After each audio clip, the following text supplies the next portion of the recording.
Hello प्यारे बच्चों, स्वागत है आपका केमिस्ट्री क्लास में एक बार फिर से।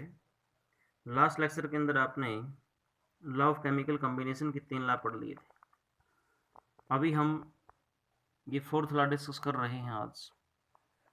आपने अभी तक जो पढ़ लिया इन लॉ के बारे में, पहला लॉ था law of conservation of mass,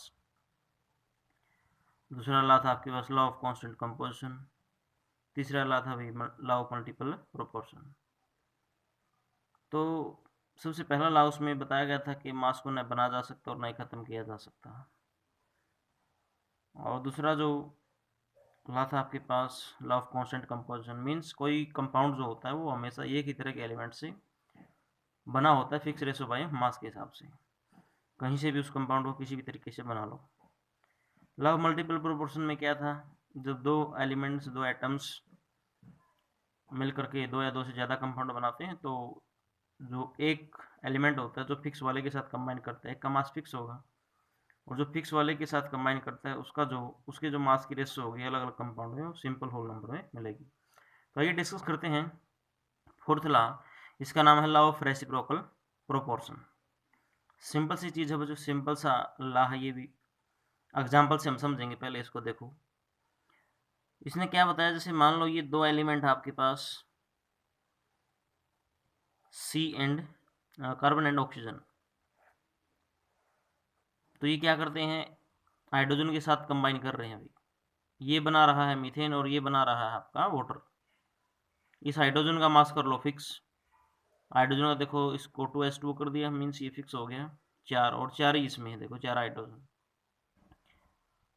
तो अब इन दोनों के मास की रेशो निकाल लो आप, ये आ जाएगी 4:32। इधर आ गई रेशो 12 और 4 की रेशो। तो अब आपको देखना क्या है, आपको देखना है, अब देखो ये 4 तो फिक्स है, हाइड्रोजन का मास तो फिक्स, इसको छोड़ो। अब रेशो देखनी है 12 और 32 की। 12 किसका, कार्बन का, 32 किसका, ऑक्सीजन का।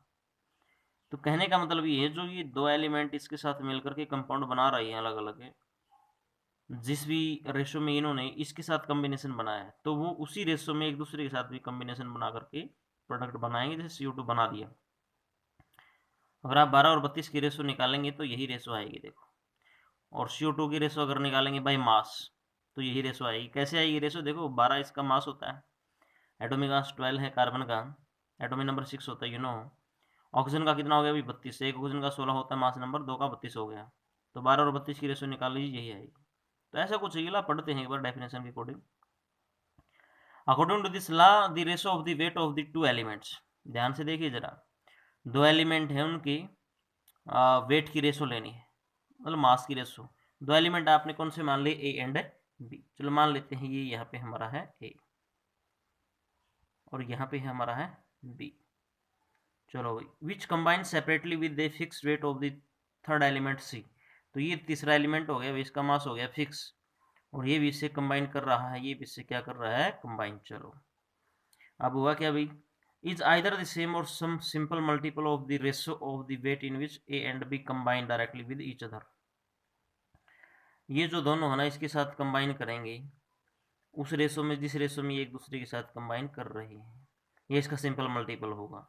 इसी साथ मिलकर के ये बना देगा AC इधर, और ये बना देगा भाई इधर BC, और ये एक दूसरे के साथ बनाएंगे AB। तो देखिए जरा, विद फिक्स वेट, तीसरे का है भाई फिक्स वेट C का, is either the same according to this law the ratio of the weight of the two elements. इन दोनों एलिमेंट्स के मास की रेशो देखनी है जो कि तीसरे के साथ कंबाइन कर रहे हैं C के साथ, और जो वो रेशो होगी ना, वो क्या होगी, सेम होगी या सिंपल मल्टीपल होगी, किस रेशो का, जिसमें ये एक दूसरे के साथ कंबाइन कर रहे हैं। बात ये बच्चों, मान लो ये दोनों बाई वेट ऐसे 1:2 में कंबाइन कर रहे हैं, तो इधर भी इनकी रेशो A एंड B की क्या होगी, 1:2 होगी। तो ऐसा कुछ है, कोई दिक्कत वाली बात नहीं, सिंपल से है। सुनिए, देखिए वीडियो को, पढ़िए एक बार, एग्जाम्पल से समझिए। ऐसी एग्जाम्पल है भाई, इसमें आप करके देखें। जो हमारा हाइड्रोजन है, ये सल्फर के साथ H2S हाइड्रोजन सल्फाइड गैस बना रहा है, ऑक्सीजन जो सल्फर गैस SO2 बना रहा है, और ये एक दूसरे के साथ H2O बना रहे हैं। तो अभी आपको करना क्या है, कि इसमें सल्फर तो देखो फिक्स हो गया, इसमें भी एक सल्फर, इसमें भी एक सल्फर है, तो H और O की रेशो इधर निकालो और फिर इधर निकालो, बस उसको कंपेयर कर दो, यही आपका वो ला है। और वो रेशो कैसी आनी चाहिए, सिंपल होल नंबर में आनी चाहिए, और ज़्यादा मुश्किल इसमें नहीं है कुछ भी।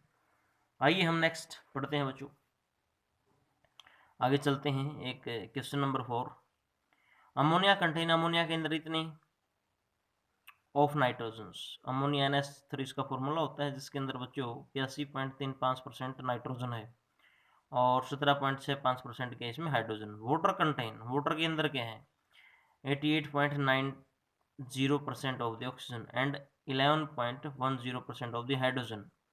Nitrogen trioxide contain this of oxygen and this nitrogen, show that these data illustrate the law of reciprocal proportions। तो इसमें सबसे पहले इसी प्रकार से आप डायग्राम टाइप से बनाएंगे सोल्व करने के लिए। और डायग्राम में कौन कौन से एलिमेंट्स बन जाएंगे भाई, एक नाइट्रोजन हो जाएगा, एक ऑक्सीजन हो जाएगा, एक हाइड्रोजन हो जाएगा। यहाँ जैसे नाइट्रोजन रख दो, यहाँ ऑक्सीजन रख दो, यहाँ हाइड्रोजन रख दो।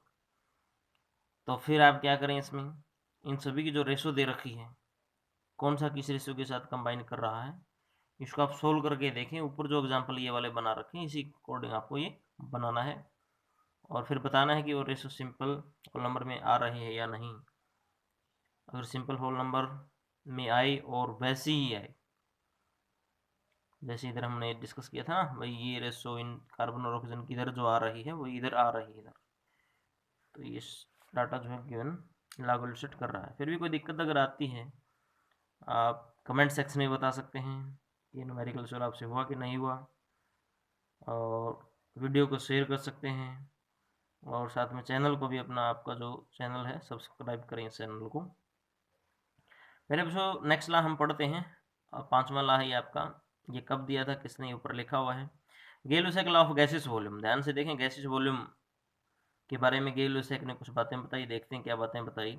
According to this law when gases react they always do so. देखो गैस रिएक्शन कर रही है, वो हमेशा ऐसे करेंगी, किस प्रकार से करेंगी, so in volume which bear a simple ratio, ऐसे वॉल्यूम में एक दूसरे के साथ कंबाइन करेंगी जो वॉल्यूम क्या रखता हुआ, simple ratio to one another and to the volume of the product. देखो रिएक्टेंट का वॉल्यूम क्या होगा भाई, रिएक्टेंट दो गैस हैं और रिएक्शन कर रही हैं, वो जो रेशो होगी उनकी क्या होगी, simple whole number, simple ratio. और साथ में अगर आपका जो प्रोडक्ट बना है वो भी गैसेस है, तो उसकी वॉल्यूम की भी रेशो क्या होगी, सिंपल रिएक्टेंट के वॉल्यूम के साथ।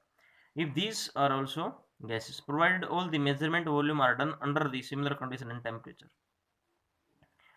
similar conditions of temperature and pressures, ये सेम होना चाहिए, अगर सेम है तो सिंपल रेशो होगी वॉल्यूम्स की। एक एग्जांपल से समझते हैं इस चीज को हम, देखिए एग्जांपल दे रखा आपको।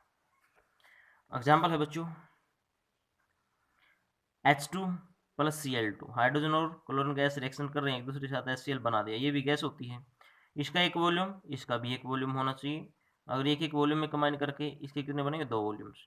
The ratio between the volume of the reactant and the product in this reaction is simple, मतलब कि 1:1:2, 1:1:2, hence it illustrate the law of combining volumes.